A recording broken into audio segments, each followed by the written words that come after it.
Akasaganga Tirtham water is used for anointing Sri Venkateswara Swami in Tirumala.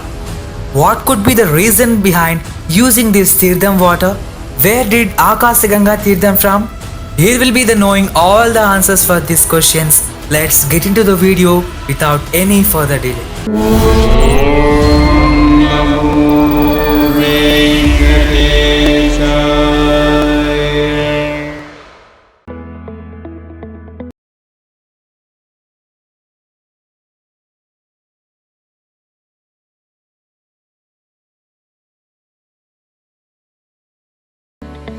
Srisaila Purnudu is other name of Tirumala Nambi. He is one among the 5 gurus of Ramanujacharya. Daily, Sri Tirumala Nambi used to get holy water for anointing Sri Varu from Papa Vinasana Tirtham, which is 3 miles away. It is sure that every pilgrim who visits Tirumala is familiar with Papa Vinasana Tirtham. Getting into the story, it was already late for Sri Tirumala Nambi for anointing Sri Varu. So he is on the run, taking the water from Papa Vinasana Tirtham in the clay pot on his head and walking along the way in the dense forest.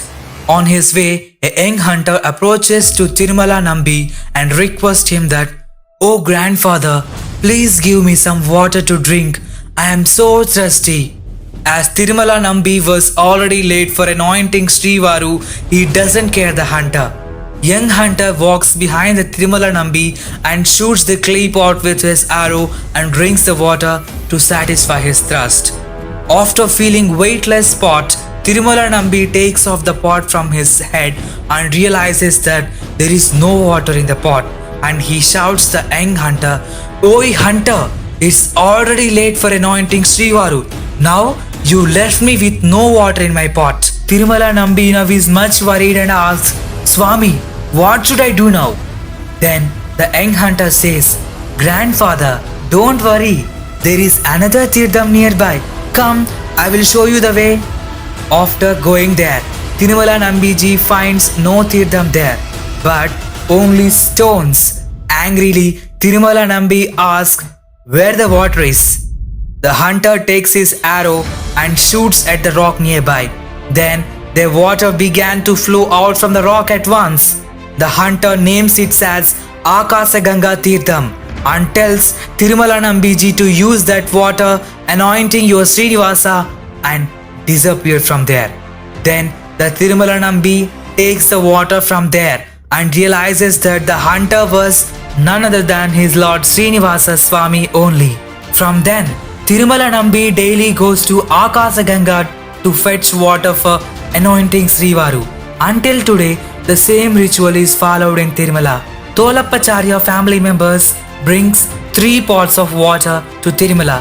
1 pot of water is used to worship in noon, and 1 pot of water worship in the evening, and the 3rd pot of water is used after closing the temple for Brahmanandam. In the memory of Tirumala Nambi, at the time of Brahmotsava, water is brought from Akasaganga on back pot of the holy elephant. In the memory of him, Tanneri Muddu Utsav is celebrated on the last day of Adhyayana Utsav. One of the Tolappacharya family member brings the pot of holy water on his head from Akasaganga to Srivari Mandapam in Tirumala. The same water is used for anointing Sri Varu. After the rituals has finished, Tolappacharya family member is taken for procession and then drop him at his residence. This custom is followed by until now in Tirumala. Isn't it such a great boon for that family? Om Namo Venkatesaya.